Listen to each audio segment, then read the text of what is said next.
प्रिय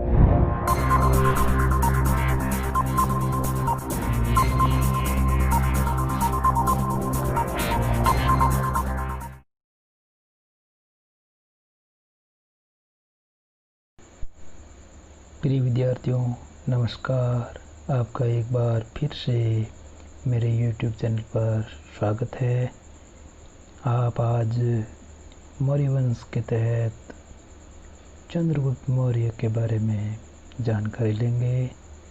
आपको जैसे का पता है, मौर्य वंश या मौर्य साम्राज्य के बारे में मैंने पहला वीडियो बनाया था, जिसमें आपको पता है चंद्रगुप्त मौर्य के साथ साथ पूरे मौर्य साम्राज्य के बारे में जो जानने के स्रोत है उसके बारे में बताया था कि कौन कौन से स्रोत है। आज पढ़ेंगे हम चंद्रगुप्त मौर्य। तो दोस्तों, चंद्रगुप्त मौर्य का जो शासन काल है वो कितने वर्ष का है?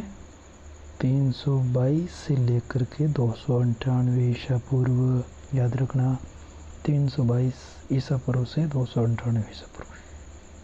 चंद्रगुप्त मौर्य के गुरु का नाम क्या था? विष्णुगुप्त या चाणक्य या कौटिल्य।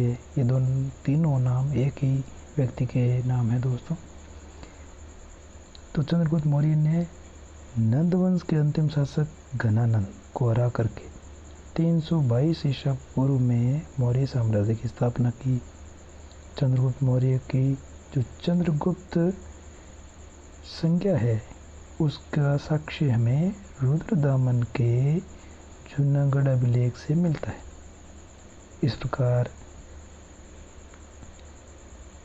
चंद्रगुप्त ने एक ऐसे साम्राज्य की नींव डाली जो संपूर्ण भारत में फैला। आपको पता है कि नंद वंश कहाँ पर था? मगध पर। और मगध पर जो नंद वंश था उसको हटा करके मौर्य वंश का शासन स्थापित हुआ। चंद्रगुप्त के विषय में प्लूटार्क कहता है कि चंद्रगुप्त ने 6 लाख सेना की सहायता से संपूर्ण भारत पर अधिकार कर लिया। याद रखना दोस्तों, कितनी? 6 लाख सेना। किसने कहा? प्लूटार्क ने। फिर आगे चंद्रगुप्त मौर्य ने जो मौर्य की विजय यानी उसकी विजय यात्रा में पहला क्या है कि उत्तर पश्चिमी भारत को सिकंदर के उत्तराधिकारियों से मुक्त करेगा। नंबर 2, नंद वंश का उन्मूलन।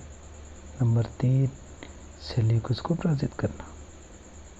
इस प्रकार चंद्रगुप्त मौर्य की जो सीमाएं हैं या उसका राज्य विस्तार है वो उत्तर पश्चिम में ईरान की सीमा से, दक्षिण में वर्तमान उत्तरी कर्नाटक और पूर्व में मगध से लेकर पश्चिम में सौराष्ट्र तक फैली हुई थी।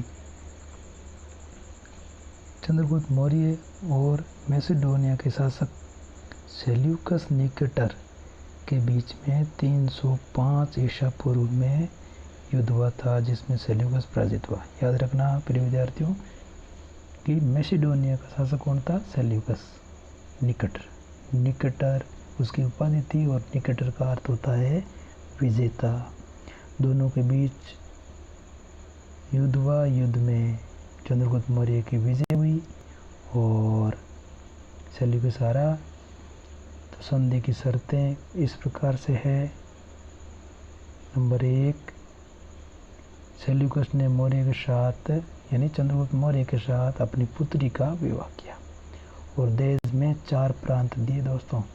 Area, Arachosia, Gedrosia, पेरिपेमिस्टाई।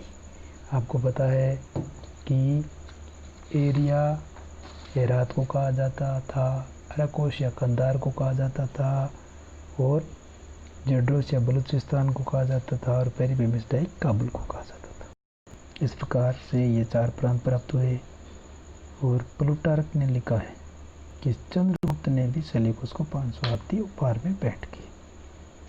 तीसरी शर्त है, सेल्यूकस ने अपने एक राजदूत मेगास्थनीज, हम मौर्य साम्राज्य के जानकारी के स्रोतों में पढ़ चुके हैं। मेगास्थनीज ने कौन सी पुस्तक लिखी थी? इंडिका। तो सेल्यूकस ने एक राजदूत मेगास्थनीज को चंद्रगुप्त मौर्य के दरबार में भेजा इस प्रकार से चंद्रगुप्त मौर्य के दक्षिण विजय के विषय में हमें जानकारी मिलती है। एक तो तमिल ग्रंथ कौन सा, एनामूर मुर्नानूर, और दूसरा महत्वपूर्ण दोस्तों अशोक के अभिलेख। देखो चंद्रगुप्त मौर्य के दक्षिण विजय के बारे में हमें दो स्रोत है, एक तो तमिल ग्रंथ और एक अशोक के अभिलेख। यानी तमिल ग्रंथ में तो एनामूर और मुर्नानूर, और अशोक के अभिलेख में भी हमें चंद्रगुप्त मौर्य के बारे में जानकारी मिलती है। इस प्रकार चंद्रगुप्त एक कुशल योद्धा, सेनानायक, महान विजेता, साथ ही साथ योग्य शासक भी था। इस प्रकार से उसने अपने मुख्यमंत्री कौटिल्य की सहायता से ऐसी शासन व्यवस्था का निर्माण किया जो उस समय के लिए बहुत ही अनुकूल थी। अपने जीवन के अंतिम चरण में चंद्रगुप्त मौर्य ने जैन मुनि भद्रबाहु से जैन धर्म की दीक्षा लेकर के, याद रखना दोस्तों, जैन धर्म में दीक्षा ली जैन मुनि भद्रबाहु से, और भद्रबाहु वही जिन्होंने कल्पसूत्र की रचना की। तो चंद्रगुप्त ने दीक्षा, जैन धर्म की दीक्षा लेकर के श्रवण बेलगोला, जो कि मैसूर कर्नाटक में है, चंद्रगिरी पहाड़ी पर करीब 298 ईसा पूर्व में उपवास के माध्यम से शरीर त्याग दिया। इस प्रकार से इस वीडियो में मैं आपसे कुछ आपके समक्ष प्रश्न रखूँगा। आप उनके उत्तर कमेंट बॉक्स में लिखिए या याद रखिए कि मौर्य वंश की स्थापना कब व किसने की। प्रश्न नंबर 1 था ये। प्रश्न नंबर 2, इंडिका नामक पुस्तक किसने लिखी। प्रश्न नंबर 3, अर्थशास्त्र के रचयिता कौन थे। प्रश्न नंबर 4, चंद्रगुप्त मौर्य ने कौन से धर्म की दीक्षा ली। और प्रश्न नंबर 5, मौर्यों का शासनकाल बताइए। वापस बोलता हूँ। प्रश्न नंबर 1, मौर्य वंश की स्थापना कब व किसने की। प्रश्न नंबर 2, इंडिका पुस्तक किसने लिखी। प्रश्न नंबर 3, अर्थशास्त्र के रचयिता कौन थे। और प्रश्न नंबर 4, चंद्रगुप्त मौर्य ने कौन से धर्म में दीक्षा ली। और प्रश्न नंबर 5, मौर्यों का शासनकाल।